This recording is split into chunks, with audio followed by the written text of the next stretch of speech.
This past week has actually been pretty decent when it comes to Xbox news, and I do actually believe this is the first week for a while where we haven't actually got any bad news for once. Not only have we seen more Xbox Game Pass games being revealed and dropped into the service, but we also have more Xbox shows being rumoured very soon, alongside some positive news, especially when it comes to Xbox on a software front. With that though, my name is Fletcher and this is Xbox Nation, and if you're new here, I do cover everything from Xbox news, reviews and updates every single day. Do make sure to subscribe down below for all things Xbox. Now with that, let's dive into the news that has occurred over this past week.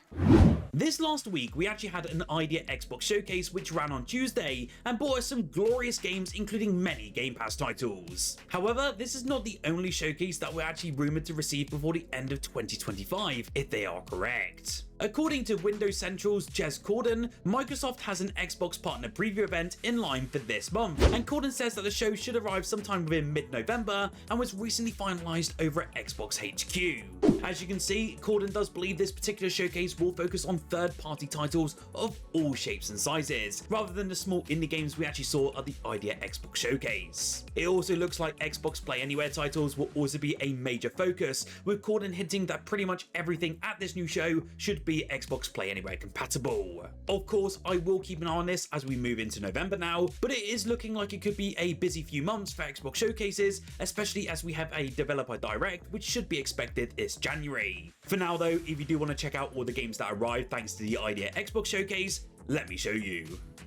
The Xbox Indie Showcase did treat us to a bunch of new reveals for Xbox Game Pass that should be arriving, I believe, within the next year, and it all includes the likes of Darkwood 2, Planet of Lana 2, Athlon, Routine, and loads more. I did actually make a video covering all the announcements here on the channel, and it actually covers all 21 games, so make sure to check that out if possible. Of course though, that also includes a ton of non-Xbox Game Pass titles, as I know many did actually cancel or downgrade thanks to that horrid price hike about a month ago or so now. Personally though, I'm actually super excited for Routine, as this game has been sitting and waiting for over a decade, and it's one that I feel will be a huge bit of excitement this December. Also, Athlon from Don't Nod also looks pretty fantastic in typical fashion, and it kind of gives me Banishers vibes but on an icy planet. I would be keen to know what you think about these games coming soon though. You'll have to let me know in the comment section below. Just over a year ago now, Fable's legendary creator Peter Molyneux announced his brand new game in the form of Masters of Albion, and in an extensive interview with Edge magazine via VGC, the former Xbox dev was visibly emotional when talking about this next game, as it's his last game and is kind of his redemption title within gaming as a whole. Speaking about past promises when hyping up the likes of Fable, Dungeon Keeper and Black and White, Molyneux admitted that he did overpromise in the past, and that he kind of hopes that Masters of Albion will be a sort of redemption for all of that say-so. At the time of the video, Masters of Albion has actually been planned for release on PC and also console, although the small dev team is actually plotting a PC early access release to start off with. However, I do hope it actually comes to game preview via PC first. The early access period was supposedly coming towards the end of this year, but with November almost here, it certainly looks like they might be a delay on this one. I am very intrigued though to see when it finally arrives, and of course I will have my eyes locked onto it with its eventual Xbox release somewhere down the line. As part of its big October 2025 update though, Microsoft has now named 14 more titles that have been added to the Xbox Stream Your Own Game service, and that includes a brand new release such as Ark Raiders, and also the recent release as well of Jurassic World Evolution 3. The update also notes that Game Pass Ultimate, Premium and Essential members can now stream from a library of 1,000+ games that they own, reminding us all that the Xbox Cloud Gaming Library has been extended to the lower tiers of Game Pass since Microsoft overhauled the service at the beginning of last month. What I have done though is chuck the full list of the new Xbox Stream Your Own Game titles on screen for you now. Microsoft has also vaguely closed out this update by saying "and many more titles," although it doesn't actually specify which games it's referring to. Of course, the key could actually be referring to the last big update, where almost 200 editions were named as new Stream Your Own Game titles. Are there any other games you want to see added to the service, or do you even use your Stream Your Own Game service? Do let me know down below, as it does kind of help me decide on what videos to cover here on the channel.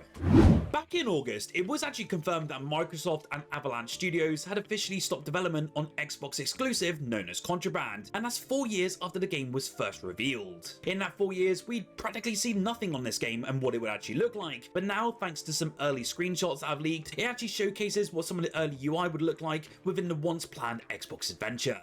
This one was shared by MP First, and a bunch of early screenshots are now online that showcase how the game would work in terms of its matchmaking and actually getting within the meat of the experience. Remember, it was actually discovered that Contraband was planned as a live service title, so this was likely a route that Xbox and Avalanche Studios were going down in terms of it being an online focused experience.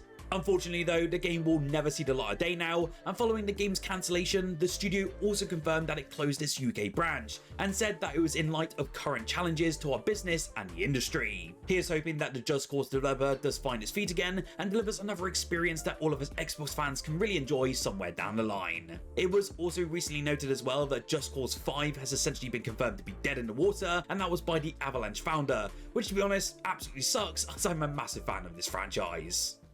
You may know by now, but I never really cover numbers here much on the channel, but I do sometimes highlight them though, as I know some of you eager viewers do like hearing about Xbox and their financial situation. Microsoft has basically released its financial results for Q1 of the 2026 fiscal year, and just like recent quarters, content and services are on the up, but hardware sales are obviously down in the dumps.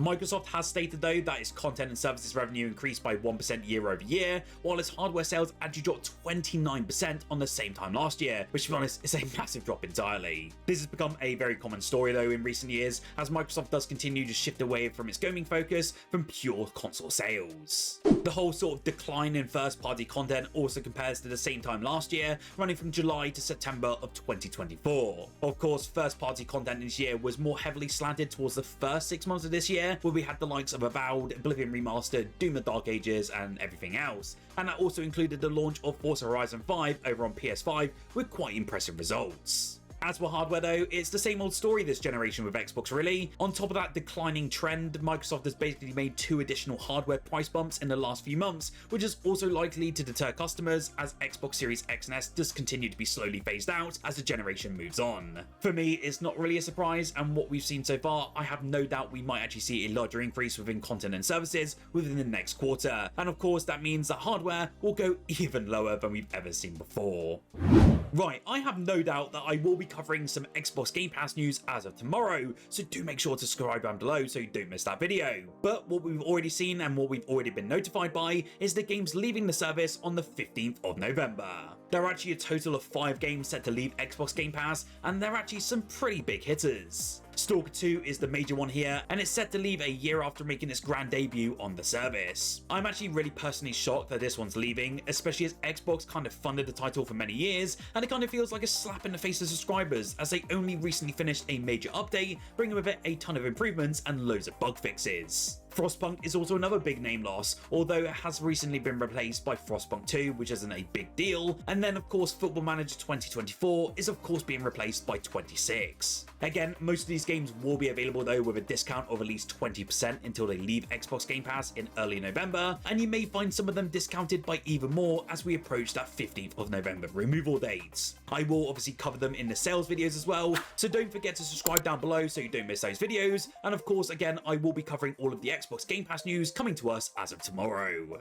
Remember as well to also like this video if you did enjoy it, and if you want to see more sort of news videos and updates like this every single week. Whilst you're here though, and if you want to check out some more Xbox content, why don't you check out the video on screen now, as I did cover the huge sales going on in the Xbox store as of right now.